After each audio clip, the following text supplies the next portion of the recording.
I want you to ponder these 4 questions. Here's the first one, and that's why. Why pay the price? Why work this hard? Why go this far? Why try to learn this much? Why try to do it all? Why try to see it all? Why try to have it all? Why do it? Why learn it? Why study? Why put yourself out? Why try to take on this much responsibility? Why develop yourself to the full? Why try to become all that you can possibly become? Why try to earn as much as you can earn, share as much as you can share, develop every skill you possibly can, see every human you possibly can, go to every class you possibly can, touch everybody you possibly can? Why do that much? Why go that far? Why share that much? Why give that much away? Why try to see everything? Why try to do everything? Why try to become everything? That's a good question, why? And you're the only one personally that can answer that question for yourself. You've got to have your own list of whys. Work on your list of whys. One of the big thrusts for success is to come up with a strong enough why.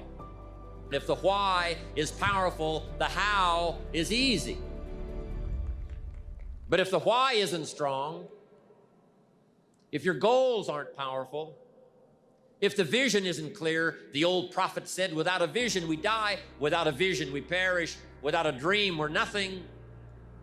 I'm asking you to sit down with your family and develop a dream strategy. I'm asking you to make a list of what you want. What kind of health do you want? What kind of skills do you want? What kind of income do you want? What kind of gifts do you wish to bestow? What kind of power would you like to have? What kind of influence would you like to have? I'm asking you to go home and work on the why. Spend some time as you fly over the clouds and over the ocean back to where you came from. I'm asking you to have a vision by the time you've reached home of why you want this kind of income, why you want this kind of recognition and these kinds of skills. I'm asking you to develop your own list of why. Now, here's number 2. The first question to ponder when you go home is why. Here's another good answer to why. It's the second question. Why not?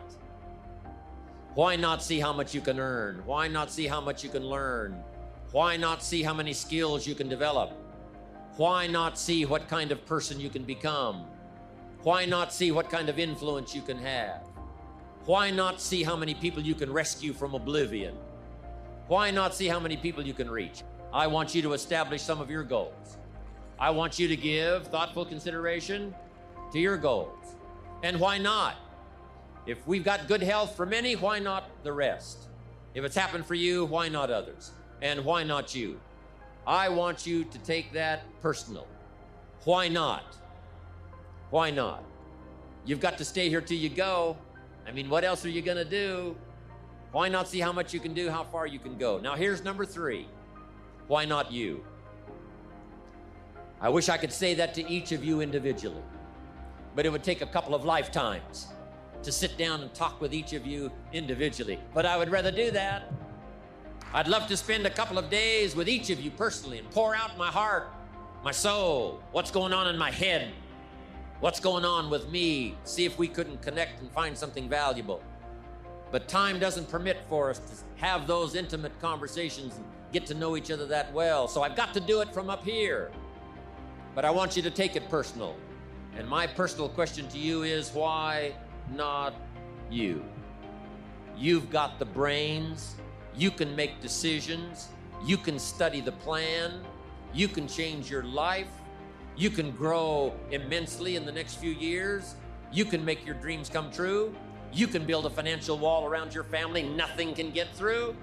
You can become healthy. You can become powerful. Why not you? And now here's my last question.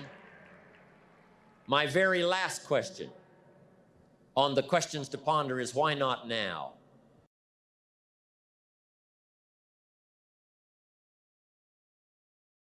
Think about the potential within you that's still untapped. Consider these 2 questions during your time of reflection. Number 1, What could I have achieved in the past had I been more diligent? Could I have been more disciplined, worked smarter instead of harder, said no more often to social functions, to community commitments? What could I have achieved in the past had I tried a little differently? Only you can answer this question. It's very personal. So that's question number one. What could I have achieved in the past if I tried a little more diligently? Now here's number two. How can I achieve more in the future? Well, if you take some quality time to thoughtfully answer question number one, you'll probably have a clue as to what's needed in the future. Do you need to work more diligently? Do you need to be more disciplined? Do you need to work smarter instead of harder? Do you need to say no more often? Do you need to manage your time better? That's one of the keys to reflection. You can put down on paper what worked for you in the past and figure out ways to translate this information into the future. You can design your better future if you can learn from your past. You can face your future with more excitement, more anticipation, when you design a future worth getting excited about. You can see your future and have it pull you, but don't forget to appreciate yourself for what you have done so far, for what you have done today. Know that your appreciation of yourself and your achievements will continue to fuel the fire of ambition. Self-appreciation is an integral part of success. You must develop a strong appreciation for your own style, your own methods, your own process. Take a self-appreciation inventory. Ask yourself a few questions. Start with number one. What have I achieved in the last 4 days, the last 2 weeks, the last 6 months, the last year, the last 10 years? What have I achieved during these time periods? Write it down. Take a self-appreciation inventory of all you've done and all you've accomplished and all you've become. Take inventory of yourself. Now compare this list to your goals. Have you accomplished all you set out to do in the last 4 days, 2 weeks, 6 months, 1 year, 10 years? Compare your list. Maybe you've been so busy trying to reach your goals that you haven't taken the time to sit back and reflect on where you've really been. Look back at your list and say, wow, I really have been through a lot. I really have learned a lot. Look what I've done. Look what I've become. I wasn't like this 10 years ago or even 1 year ago. Look at me. I'm doing okay. Building your ambition takes little steps. 1 step at a time, 1 day at a time, 1 week at a time. And it's like taking your family to a reunion where people haven't seen your kids for 6 months or even a year. They say, my, look how you've grown. Well, you know your kids have grown, but when you see them every day, it's hard to notice.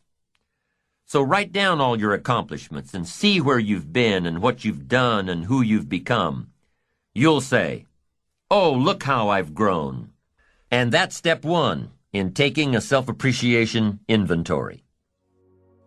Now here's step 2. What could I have achieved that I didn't? Be honest now, this is your inventory. Nobody else has to see it. What could you have achieved over the last week, the last month, the last quarter, the last year? What could you have achieved that you didn't? Would a game plan have made a difference? Would your direction have made a difference? Would greater preparation have made a difference? Would more discipline have made a difference?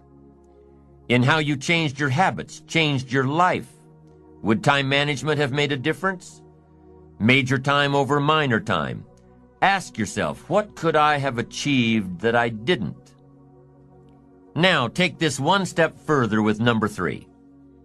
What do I want to achieve in the next 4 days, the next 2 weeks, the next 6 months, over the next year, over the next 10 years? What do I want to achieve?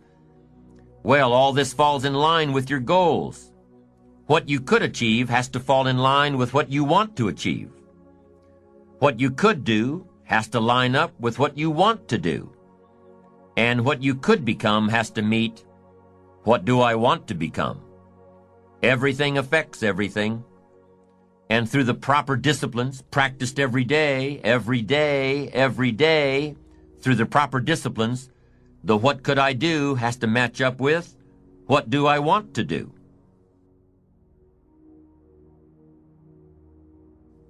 And here's number 4.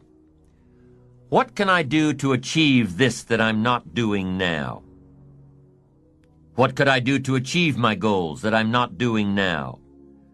What things do I need to work on that I'm not working on now? Remember, it's easy to do the disciplines, the little things every day, and it's easy not to. It's easy not to. Look back at the list you made of your 3 most important work-related goals. Look back at your list of the 3 most important personal and spiritual goals. How are you doing with these? Are you making progress a little each day, Are you appreciative of the progress you've made so far? It's important that you take time out to acknowledge yourself, your achievements, what you've done so far, where you've come, who you've become. Self-appreciation is a stage in building ambition that takes a little more maturity, a greater resolve, knowing that you'll do it until you get it done, and taking the time out to acknowledge yourself for doing it. Self-appreciation comes from already being firmly set on the course of positive self-direction, being on the right track, having that wonderful blend of humility and self-esteem, knowing within yourself that you're accomplishing your goals, and knowing yourself enough and being confident in yourself enough to avoid needless bragging.